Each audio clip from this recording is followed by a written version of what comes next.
Please welcome Joyce. Thank you, Julie. Good morning, everyone. You beautiful, wise women. I am so honored and humbled and excited to be with you today. Like many psychotherapists, I came into my profession because of my own family of origin experiences. Dysfunctional family, trauma, conflict, and I came into the profession dealing with a lot of anxiety and imposter syndrome. I actually thought that my admission to the graduate program was an error. I had extreme social anxiety, and as I read the books and listened to the lectures, I thought, oh my goodness, this is me. This is my family. And I was really concerned that my professors were going to see that I personally deal with an anxiety disorder and that they'd say, you can't be a therapist because you have your own mental health issues. Well, thankfully, they knew that, of course, we all have mental health, just like we have physical health, and they encouraged us to seek our own personal counseling and therapy, and I found it transformational. And I have dedicated my life over the past 25 years to counseling tens of thousands of clients. And my favorite thing about it is getting the privilege and the honor of knowing people so intimately. It's such a deep gift.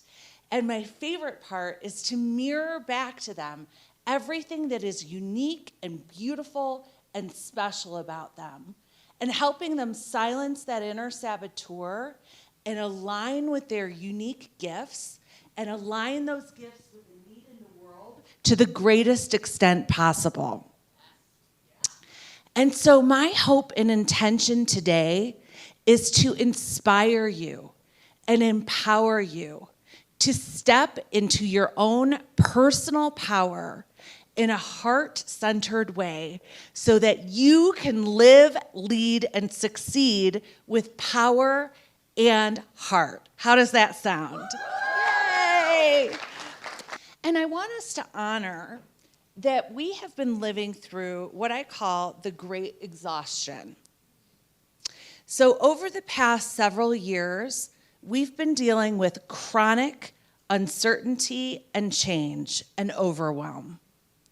And we've had the pandemic, we've had the rise of AI, we've had political divide and unrest, and global conflict. And this has caused tremendous overwhelm and burnout and exhaustion.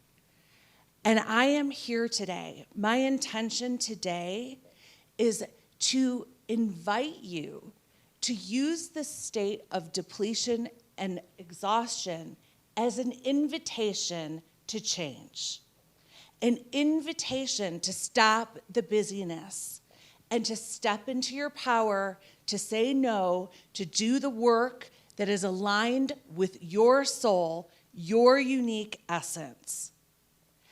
And we need to honor what we've been through over the past several years. And it's a wake-up call for us to step into our personal power, to step away from fear and into courage, and to live and lead differently, to live in alignment rather than exhausting ourselves, and to redefine success as holistic success that includes health and wellness. And we can do it. It's hard work. I've done it myself.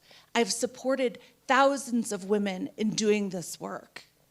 I started a business with $500, 50,000 of student loans, made 1,000 mistakes, ended up in cash flow hell, was facing bankruptcy, and I used tools from my clinical training and the support of so many other people like you to turn the ship around. And it is my passion and my mission to help you transform your life in these types of ways. So what I'm recommending is a revolution. the infusion revolution. Let's do it, right? How does that sound? No more hustle, no more forcing, no more drive. We are shifting into infusing ourselves. We cannot wait for other people to give us our power, to teach us our worth. It is internal, and we can infuse ourselves with power and heart. On this slide here, I have 12 mindsets that are empirically proven to improve both mental well-being, connected relationships, and financial prosperity. I hired a PhD researcher to help me with my book, The Financial Mindset Fix. And these skills we're going to go through today because half of them relate to power and half of them relate to heart. So this is an opportunity for you to recharge, replenish your battery using these techniques. Power is not about control or domination over others. I am talking about our unique light, our fire within, our personal empowerment. And it includes these 6 pillars, which are 6 of the 12 that I just showed you that lead to holistic success. And the first, related to power, is abundance. So shifting from scarcity to abundance and knowing that there's more than enough love, resources, jobs, clients, money for all of us. And that we don't have to be fearful and competitive. We can be collaborative and hopeful. And we also want to shift into awareness. Self-awareness is a huge part of our personal growth and journey. So becoming conscious of our thoughts and our behaviors and the patterns we unconsciously repeat so that we can become aware and choose something better. Responsibility. I've had a lot of people sit on my couch and complain about other people. And I've done it myself. My mother starred in all my first therapy sessions. And then when I went back to therapy, I talked a lot about my ex-husband. And it wasn't until I had a good therapist that said, hey, Joyce, what about you? And what are you contributing to these relationships? Because that's all we have control over. So we have to take the reins of our lives, shifting from an external locus of control where we think the weather, the economy, the government, our boss, our partner determine our life course, and we become the author and not just the protagonist of our own life story. It also involves having a vision, and in therapy we talk about the miracle question. So I always encourage you to aim high and imagine the biggest and greatest life for yourself, because the most you get is what you ask for. And if you think small and you have self-limitation, you're not only harming yourself, but you're keeping the world from your gifts. And the world needs each and every one of us to shine our gifts brightly, especially now. Positivity is a mindset of looking at the good side, practicing gratitude, refusing to give up, having that faith that things will work out. And it is a practice, it's a devotion. And finally, resilience. And resilience is the ability to bounce back and persevere and move through. We all go through failures and setbacks. And so we need to use our resilience to foster and get back up. Now that we've talked about power, we're going to talk about heart, because that's part of the infusion revolution. And heart is what gives our power purpose. So these are the 6 pillars of heart. The first being presence. So if you practice mindfulness, it can help you stop ruminating about the past or worrying about the uncertainty of the future and getting grounded in the here and now. facilitating equanimity and mental calmness so that you can make emotionally conscious choices rather than reactive decisions in your life. Essence is when we learn to detach from our egos. We all have egos as part of the human condition, and connect with our light. So it's detaching from our mind chatter, from our inner critic, from our imposter syndrome and perfectionism, and connecting with that unique light and fire within. Compassion. I believe our journey to self-love is perhaps life's greatest lesson. So learning to relate to yourself with self-forgiveness, with loving compassion, self-care, and self-advocacy. And also to have empathy and compassion for others. That is the key to success in all relationships. Self-love, becoming your own good parent in terms of how you sleep, how you eat, how you work, the relationships that you choose. Your own best friend, learning to cut yourself some slack and have your own back. And also to be your own compassionate advocate or coach, to push you to be greater and do more, because your potential is unlimited. I fully believe that, and I support you in embracing that. But in order to reach our potential, it's imperative to have support. That was my biggest mistake in my business when I was facing bankruptcy. I did not seek proper business and financial consultation. And it was out of fear and ego and shame and financial avoidance. And it wasn't until I opened myself up with humility and I asked for help that help came out of the woodwork, and it transformed my entire life. It refuels our cup. And as women, we're so often caretakers. We prioritize our loved ones, our work, our communities, and we neglect ourselves. And we have to reverse that.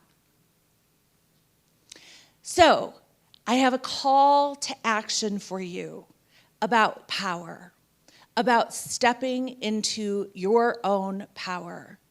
And power is not something that is given to us. It is something that we claim.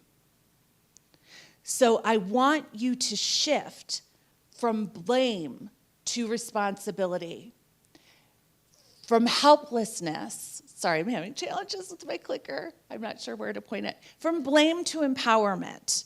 You know, sometimes we blame other people, but if we take responsibility and we practice forgiveness, we free ourselves. So forgiving ourselves, forgiving others, emancipating ourselves from that, and becoming that author of our own life story. And shifting from helplessness. We can all feel bogged down and like, gosh, there's not much I can do to get out of this situation, but you can, and I want that for you. And it takes a lot of self-love. It takes a lot of courage.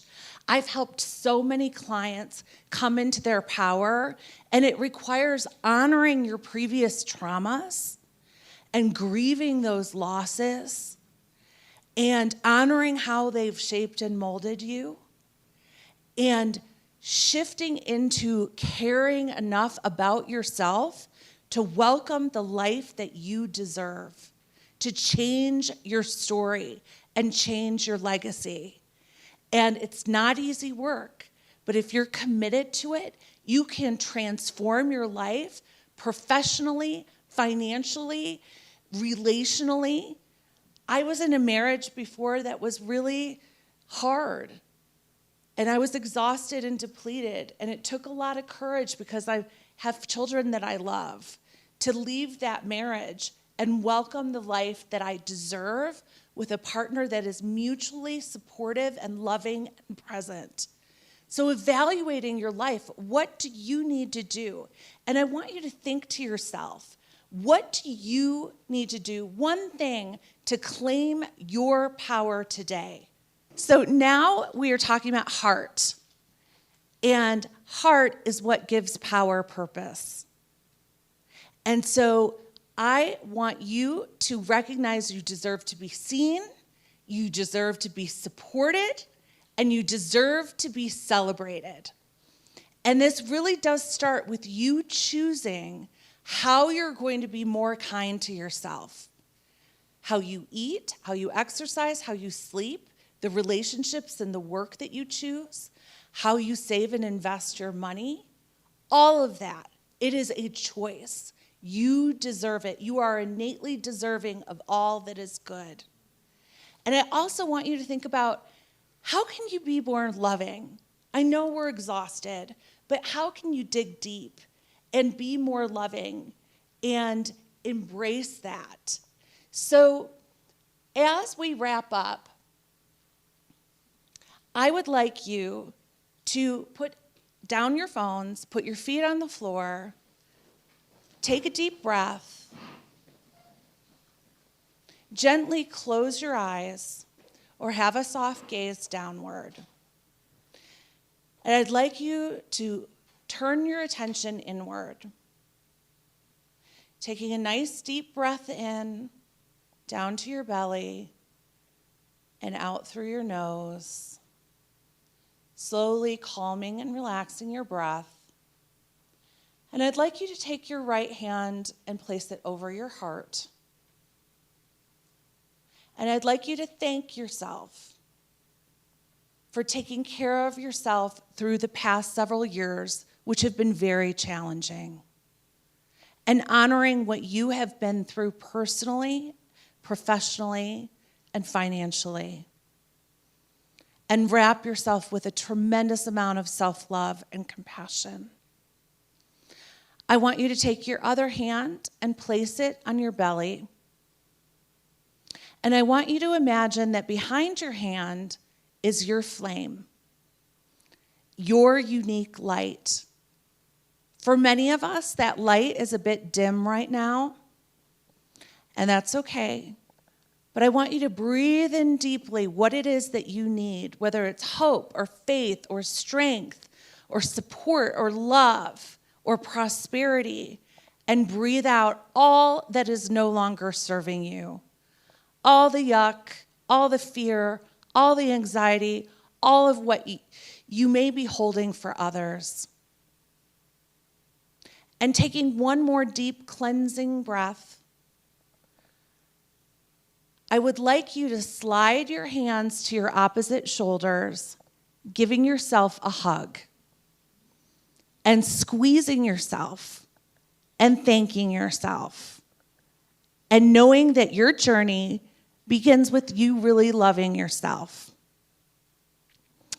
And so now I want you to place your hands on your lap again, wiggle your fingers, and come back to the room. And now I'd like you to stand up. Now that we've hugged ourselves, I want you to hug one or two women next to you.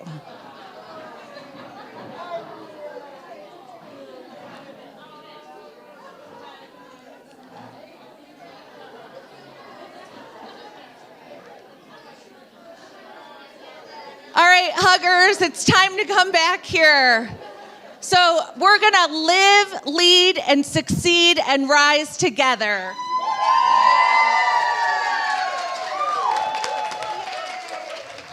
Thank you.